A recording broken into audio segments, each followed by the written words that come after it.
And with bonus depreciation, I think that's the other big part is with bonus depreciation, now that it's permanent, this is a repeatable strategy for your real estate career continues to accelerate and more commissions.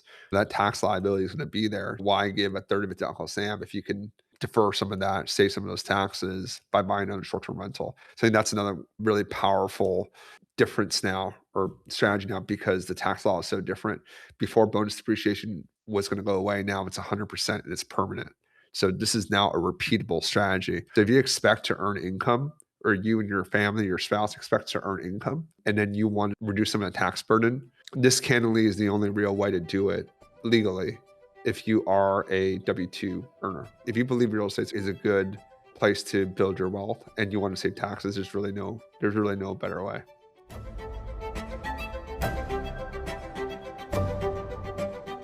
Everyone, thanks for joining. Folks that joined earlier, thank you very much.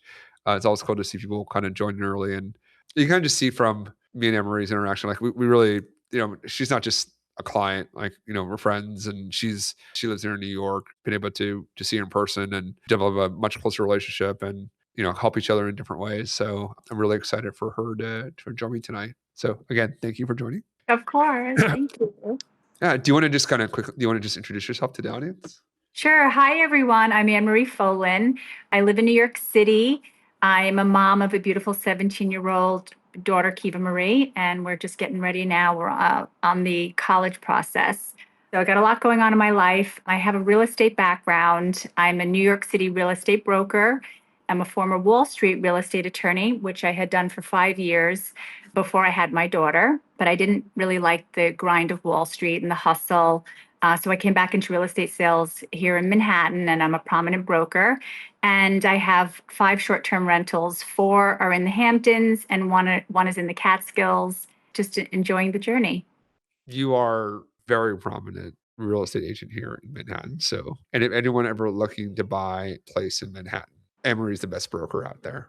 Please reach out, and she will be a great resource to you. You really know your area. Like everyone knows you're the queen of the East Side. So Thank you. Thank you. Yeah, I enjoy it. It's exciting and I enjoy it. I take a lot of passion and I love like helping buyers. I love matching buyers with homes and making deals happen. And I'm passionate about it.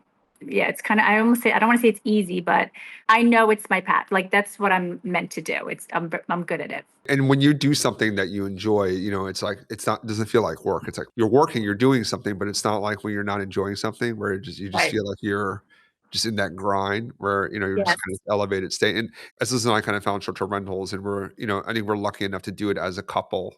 It provides this kind of experience that we can do it together. That has really helped us with how we look at the real estate side because I think it's a really great way to, we were talking about earlier about potentially buying a house in the Hamptons. Like it's a great way for our kids and our family. And I think investing in real estate is such a great way to pass on wealth to your children. Like, you have a daughter as she gets older or something to pass on to her.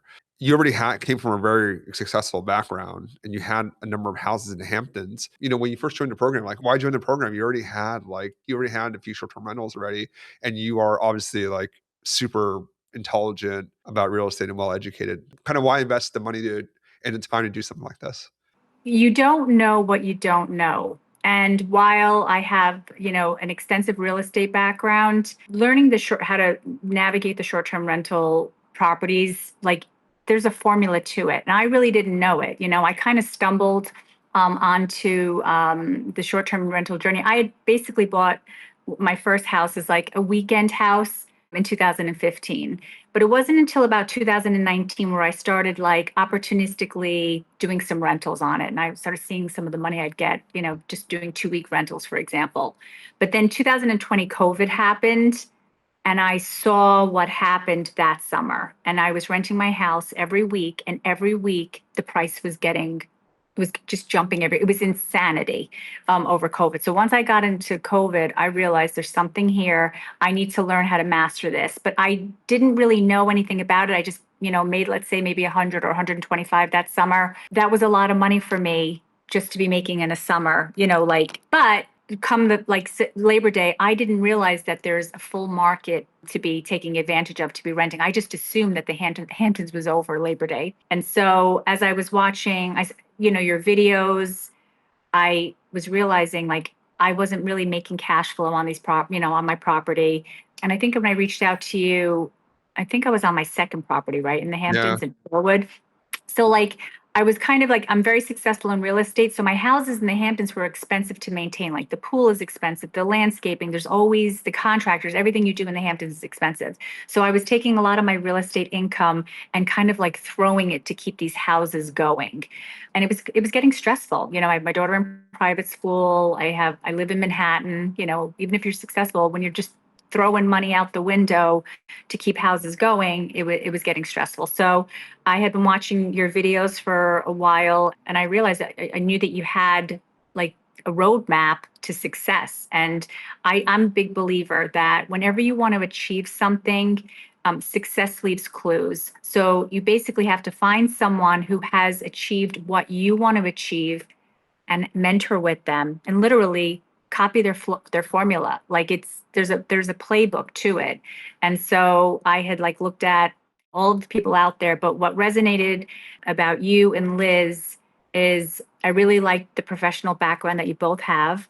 I also really enjoyed your family values. And so for me, you guys were more like real people that I could, you weren't just people on the internet. And so I knew I needed a mentor. And so that's why and anytime I reached out to you, you always provided value. You were never trying to sell me on anything.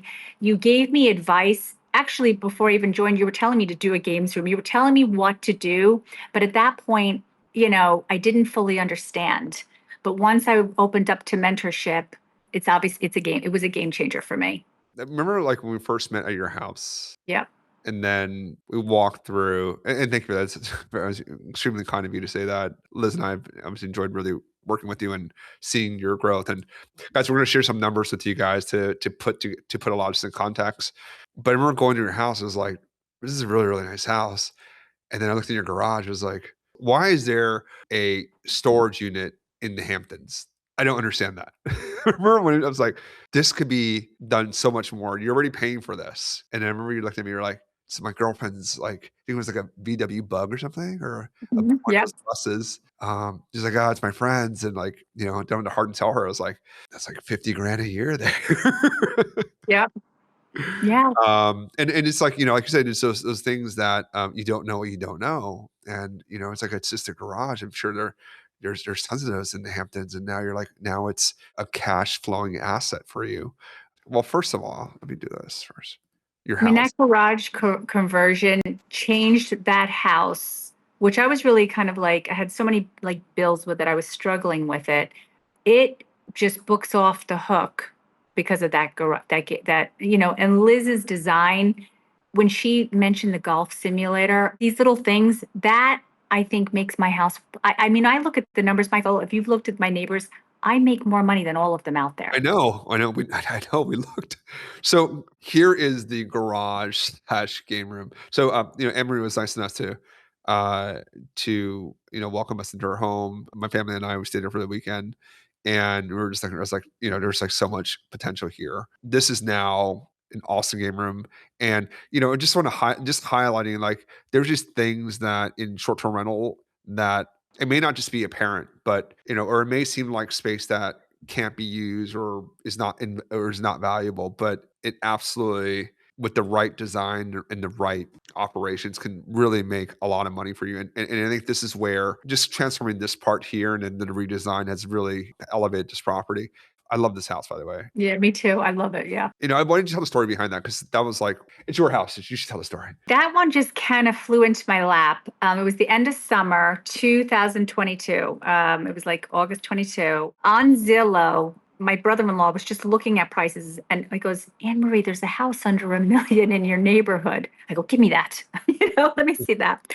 So I see this. I knew it was mispriced. And I literally call up the lady, the broker, and she was not a Hamptons broker. I'm like, I'm coming over right now. Can I? She's like, we haven't accepted offer. I'm like, no, no, no. I'm a cash buyer. I'm coming to get. Let me take a look. So I go over, I make the deal with the mom, and I get it into contract. And it was a 3-bedroom rundown cottage, but I picked it up at the price of really land value. And then I decided to put an extension on. I changed it from a 3 bed, 2 bath into a 3 bed, 3.5 bath. And I took it down to the studs. It had like 20-foot ceilings in the living room. And it is such a fantastic house. I wish I had had the money to really blow it into like a $4 million Hamptons baller house, but I just back then, was still putting together what I could put together. And yeah, and that house is a fantastic house, and it does very well. Yeah. The other point too is, and it just shows the numbers here. I think the one big thing that also we were able to do was people went to the Hamptons after Labor Day for Christmas and Thanksgiving Yep. and January. Maybe not February so much, but March and April. Like it's not Yep. just Memorial Day to Labor Day. And I think that is highlight that not because, there's a lot of misconception and I think wrong information that's out there just generally speaking, plus the angles that you just don't know. And we were able to really maximize these houses and provide the capital so that you can go and you do the upstate property, right? Because now these properties have 2.5x. Your mortgage is your mortgage. You're probably paying a bit more in cleaning and maintenance because there's more people in there. But maybe just talk about that a little bit, just how after some of the work that we've done, how that has changed the cash flow profiles of these properties. Yeah, I mean, it's amazing. I mean, you can see my first house, wood pink, I was making 100,000 in 24. And then in 25, I think I went up, was it 250 I went up to? I can't, and even this year I'm projected to go to like 266, which is amazing because that gives me cash flow. The same thing with my other house, Shorewood. I was making 140 on that quickly within 1 year, another up to 245. And now I'm up to like almost 260 on that. And that is giving me cash that I was able to buy another house in December, last fall. And I'm like doing the same thing now. I'm trying to get like another down payment together to keep on rolling it forward and get another property. The work that you've done on the redesigning the redesigning property, adding in the amenities, the design, your cool hot tub. Well, But well, all Liz taught me all that, like she literally sat with me and like just helping me just go through the living room, even when I couldn't even really afford to be like pulling on another design company, and just showed me how to set up the houses right. And now I feel like I'm a mini Liz. It's phenomenal because, when you're inspired by really smart people that share their knowledge and information with you, it's like osmosis. You learn it. And once you have this skill set, I mean, really, the sky's is the limit once you get past one or two of these and start, transforming it. I mean, I can see for myself, where can I be in 10 years? Where 5 years? I'm sure you look at real estate with a different lens now. And look, I mean, these two properties that you've had now for one almost a decade, and two a little 5 6 years now. You're not shoveling cash into them anymore. They're Right. standing on their own, They right? So stand on their own. they stand on Yes. their own. I think two is it provides a lens on why people sell, right? I think a lot of times you see like, why is this owner selling? This must not be profitable, or there's something wrong. But a lot of times it's just like, this is not done right. Like you can have the same house, different operations, a different setup, and it can do just dramatically different. The owner slash operator quality really matters. And that's what, I hope if you're listening today, I want to impart on you is if you're looking on your own, great. Like, I want you to, I think this is an amazing strategy, the STR tax loophole strategy, which we'll talk about the taxes too, right? You can buy a great short-term rental. You can save on taxes. It can cash flow for you, and it'll appreciate. It hits all three legs of the real estate value creation trinity. But a lot of people don't get that. That's why they have to sell. But if you can level up and have the right things in place in the property and run it the right way, I'm sure there are a lot of other Hamptons owners still right now that believe that the summer, sorry, anytime after Labor Day, like it's dead and it's not really worth it. We won't tell anyone, right? Because like this is more competition for you, but like there are plenty of people that book during that time. And if you're Totally. these are the kind of things that, as you're doing your research, just know that there are opportunities out there. And just because someone else couldn't make it work doesn't mean that it doesn't work. It just means that that person couldn't make it work. And a lot of it, is by the analysis, the work up front, the analytical work up front. Like when we advised Ann Marie on what to do, we weren't just kind of like, oh, have an unlimited budget and just do all these random things. Like we know these things work. And also like in what combination do they work? Just to make sure that it's the right fit for that market and you have the right amenities for the house and everything kind of flows together and you can get these results. Like, I mean, 2.5x over a 2-year period. And, in 2026, so if you look at the numbers right now, like right now, and we pulled it from the property management system, but you have 175 on the books because the rest of the year hasn't filled out yet, but you'll do 270, and then when you do 260, and the one that you have in upstate New York is done already 150. It's already 150 on the books. Yeah. And Yeah. August is not even done, and it has a pool. I And know it's, you don't have in November and December. Like December is like great. Christmas, Thanksgiving. There's like 60, 70K there left. You're on track to do over 800 this year on these houses.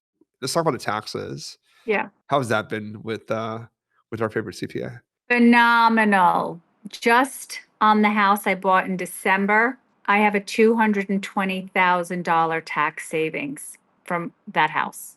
That house. It's sick. That house, we helped Anne Marie understand, like, do the analysis from that house. That house was, I mean, like, she already owned the two Hamptons houses before we started working together. I think that was like, let's elevate this and not fix it, but we can make you a lot more money doing this if we do like X, Y, and Z. And thank you for trusting in us, not just the capital, but also just the opportunity costs of doing it, because it was a work that you had to do outside of your busy job, because Yeah. you trusted that, like, we can get you, like, we can, when we say, hey, we think you can do over two, I think we're like 225, 250 for this. Like, we're confident you, okay, like, That is so crazy, but I knew follow them. Just you have to listen. You have to. I mean, it's been just a game changer. I'm so confident in my portfolio. I mean, honestly, Michael, 832 is kind of low because I'm not even maximizing the other two little cottages. Like that, yeah. I'm also living in one for the summer. Like it's Yeah, maybe talk about the colleges, because if you were like, oh, 35 grand in the Hamptons, like, that's like a week. yeah. So I bought this because I love to stay in the Hamptons, and so like when I started seeing I could make these big numbers on my Hamptons, I won't stay in my house, when I can get $2,000 a night for it, no way. So I found this little near the beach, two cottages on a property. I got it for a very good deal. I knew that I could use one for my summer residence, and then I could rent the little one in the back and make money. And that little shed of a cottage, what did it pull in, like $35,000 over just a summer? I only rent it in the summer. I don't even do it year round. Yeah. And so basically, those two numbers, they cover my nut for the year. So I get a free Hamptons house that I live in for the summer, and it pays my bills. And if I wanted to be more aggressive, like give away rent out July 4th, I Yeah. could.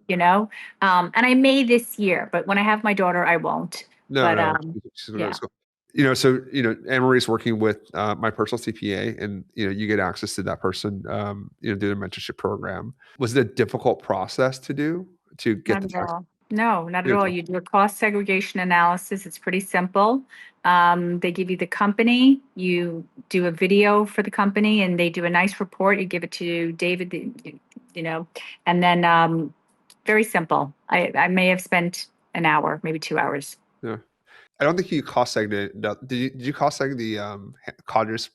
I did the year before. Oh, I did, but because I do some personal use on it, I didn't. And the Hamptons land is so expensive. Got it. But I did save taxes the year before. I mean, I saved that too. This year I saved a bundle, but I made money that the year before too. So I've literally hundreds of thousands just in tax savings.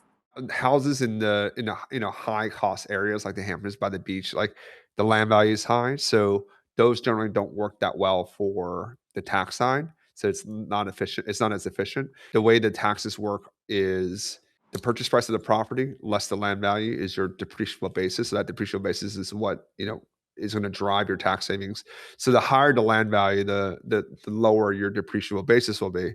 Upstate New York, the mountain areas, the land value is lower. So that's where you're going to be able to maximize your tax savings, maximize your tax savings for the purchase price of your property. So if that's what you're looking for, and we work with, folks, we work with a lot of New Yorkers, work with a lot of, high income professionals that, time is constrained.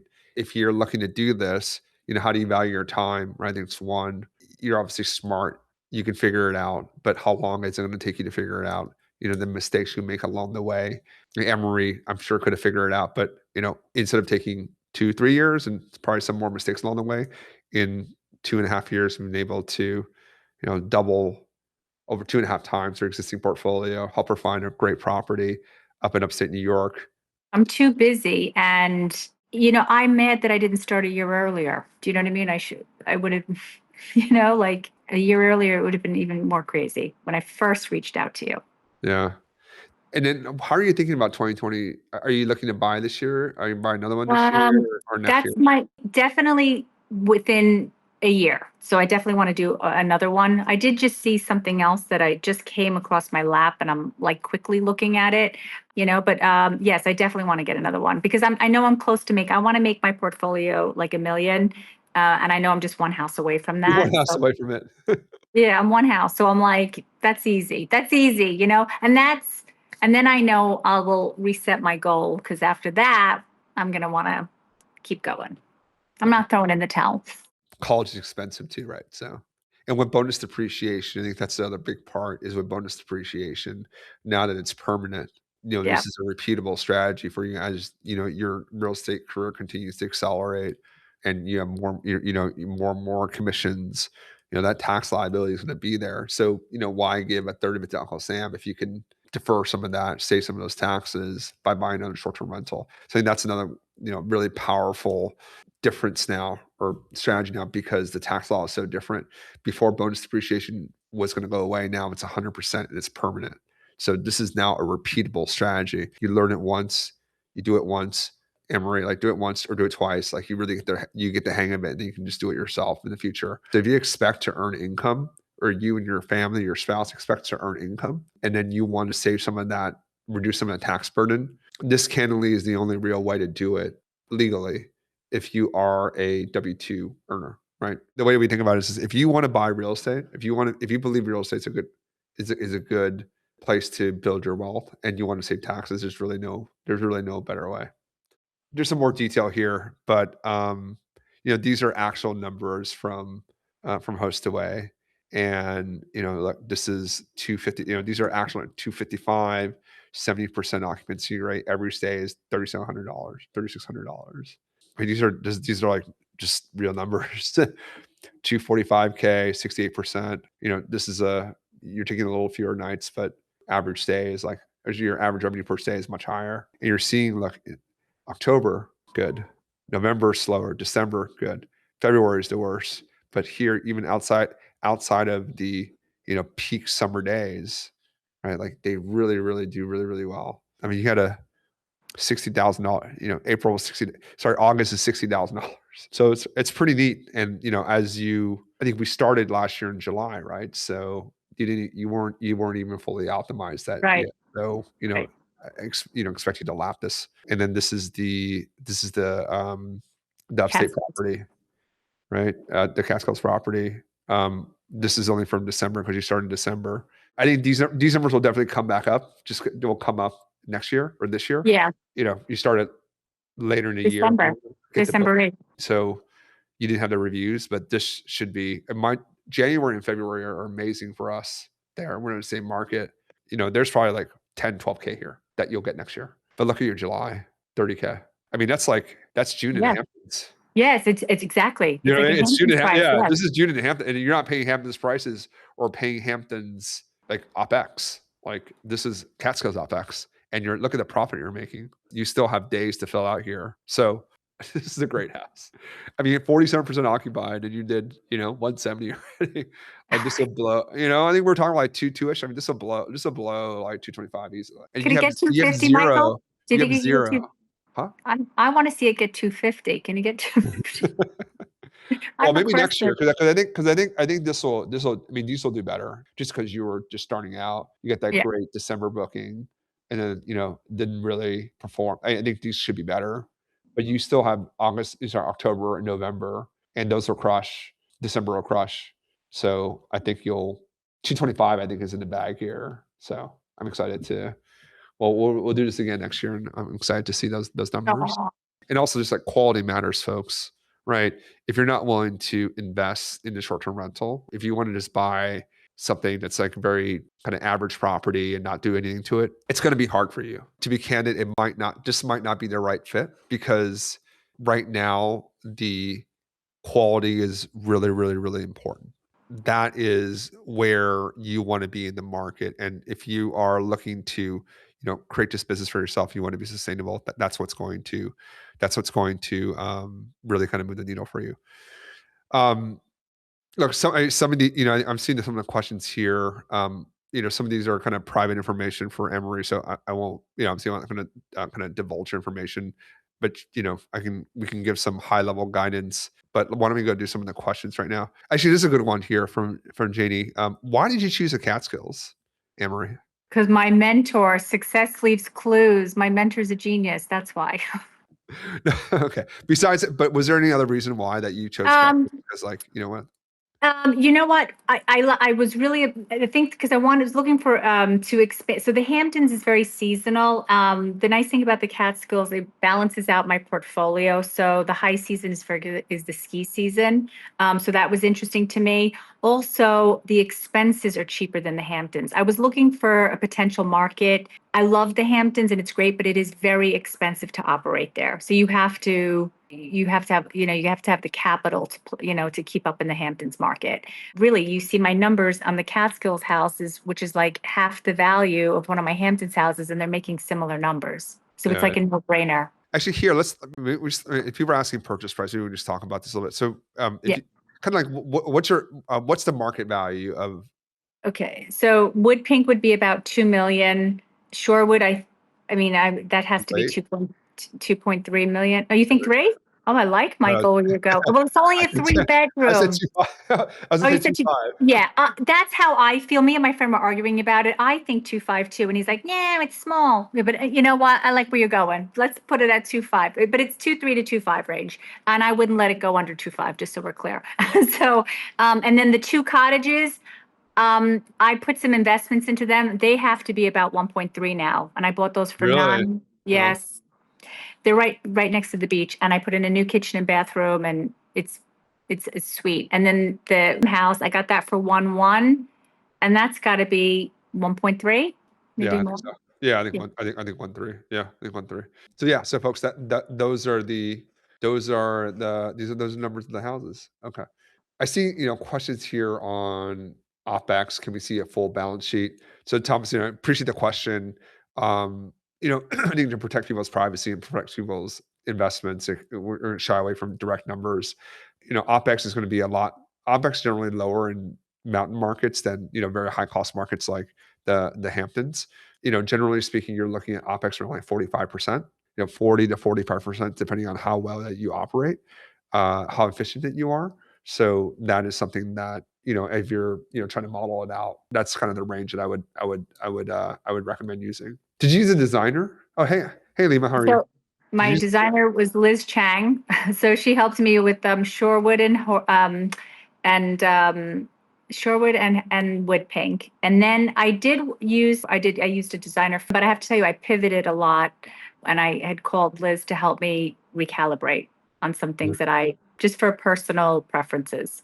Got it. Okay, so that's perfect. I'm gonna answer this tax question from Suri. How do you qualify for 100 hours when the community has a mandatory use of the property management company? Yeah, look, if you have to use someone, if you're buying a property in a location where they mandate you using their property management company, one, it's probably not going to be that profitable because they're going to take 15-20% of it. And second is you're unlikely to get the hours because they're doing all the work for you. So it could still be a great property. You could still, buy it if you really like the property, but it's not going to deliver those tax benefits. If quality is so important, how much should I expect to invest in year one to own a quality short-term rental? To add to my question, maybe you can take example of Catskills. So, you know, every just because you live in New York doesn't mean you have to invest in the Catskills. There's other markets that are accessible and are good.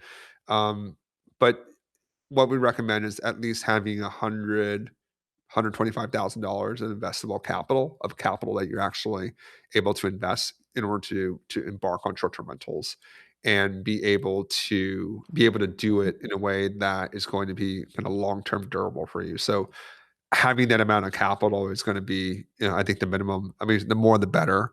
The more expensive house that you buy, you're going to have a higher quality house and going to have a bigger tax deduction. How reliable? So how do you do your analysis of new listings? So for us, it's for Ann Marie's properties and for our other clients, we heavily rely on data sources. AirDNA is one of them. We use others.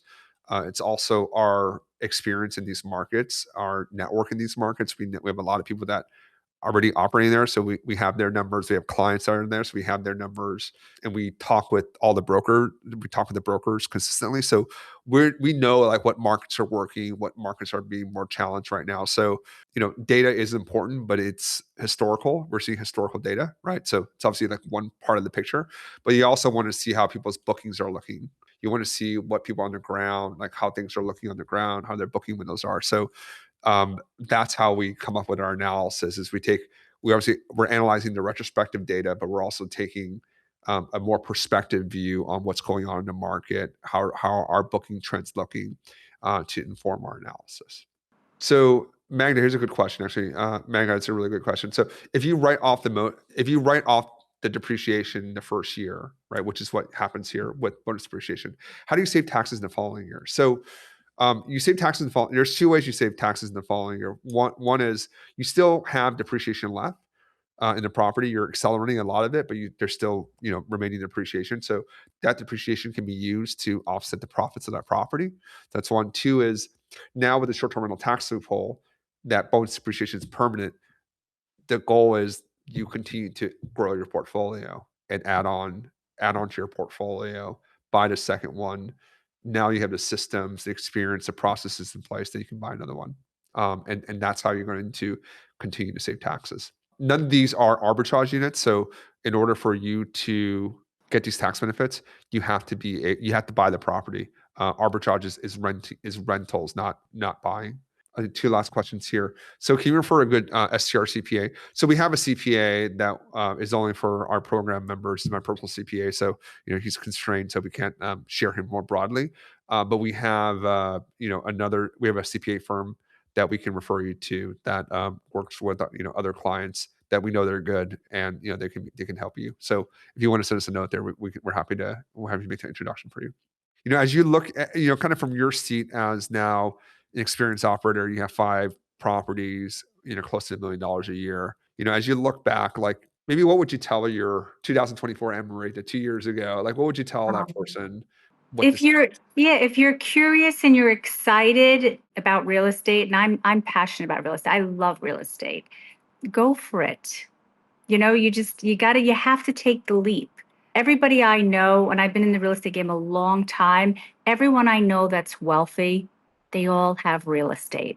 All of them. And I remember that when I was 18 years old, when I'd be looking at my mom's clients, all the people had real estate. So the sooner you do it, it's better. And even if you're never too late, because you know what? There's also legacy. You're setting up something like, I'm really doing this for my daughter too. I want her to, and her daughter, and when she get, I want to set her up too. I want to have this, and it's my goals. I'm here. I'm alive. I'm in New York. It's exciting. Just go for it. You have to put the one foot in front of the other. Don't be scared. On that family point, it's a great point to sign off here. I think it's how you and I really connected. Like we have I think, very shared values on love of real estate and wanting to be successful, but also just doing it for your family. Doing it for your daughter, my daughter, my son. There's one of them is the tax side that you can pass real estate onto your kids tax free, which is really nice. It's called the basis step up. But it's not just actually just it's a tax efficient way to pass wealth. It's leaving something tangible for them. I think too is also just like from a business perspective, they grow up and they're seeing what we're doing. My 4 and 2 year old, they're seeing what we're doing. They might not understand it. They're seeing like what mom and dad do. And I think, I think especially in this day and age of AI and all that stuff, like being an independent thinker, having some agency and being like, I can do it. It's one thing to like tell your kids like, oh, hey, you can like mom and dad believe you can do it. So they can just be like, let's do it together or let's do it. And they can see that you've, overcome challenges and, create something from nothing. And it's just been, and it's been great for me and Liz and to be able to do that. And it's a joy that we have great people to work with that are along this journey with us. So Ann Marie, thank you very much for doing this. It's been wonderful getting to know you and working with you. And I look forward to We'll get you to 1,000,000 a month. We'll get you 1,000,000 a year and then 1,000,000 a month. I like that. That now we're talking. Let's do it. So everyone, thank you very much for your time here. Really, really appreciate it. Ann Marie's managing all the properties herself, by the way, Jeannie. So see that. But no, thank you very much for joining today. We hope you guys found this useful. If you have any questions on DSTR, like the best program, feel free to drop a note to me in Slack. We're happy to have set you up with one of my colleagues to talk to you about the program, see if it'd be a good fit for you and your goals. So thank you very much. Really appreciate it, and everyone have a great evening.